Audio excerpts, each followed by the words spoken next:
1936, Gainesville Twister. Utter devastation. A city laid waste.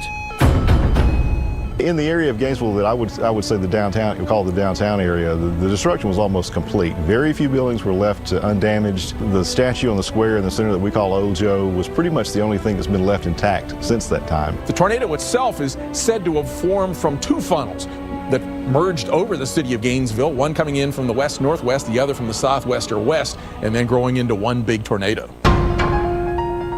This F4 killer took over 200 lives, 70 of them alone at a pants factory.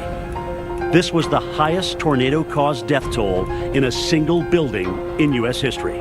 Mostly young female workers perished when the structure collapsed and caught fire. They had a safe in the building, and they took a picture of that safe later on, and somebody got in the safe thinking they would be safe there, and there was a print of their body where they had actually cooked in the safe. Doris Heron was 5 years old at the time. It scared me so bad when my mom actually pulled the mattress up and put us under there. I knew something really bad was happening. I had a little iron that I had brought from my playhouse. When my mom called me in, I grabbed my little iron and held it in my hand the whole time under the mattress, the whole time the storm was going. The town was reduced to rubble. Survivors were dazed as they climbed from the wreckage. 40 people were never accounted for.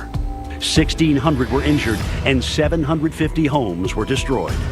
2 days after the storm, President Franklin Roosevelt visited Gainesville on his way back to Washington from a trip in Florida. He stopped and gave a speech to what we understand is probably 10,000 people at the train depot.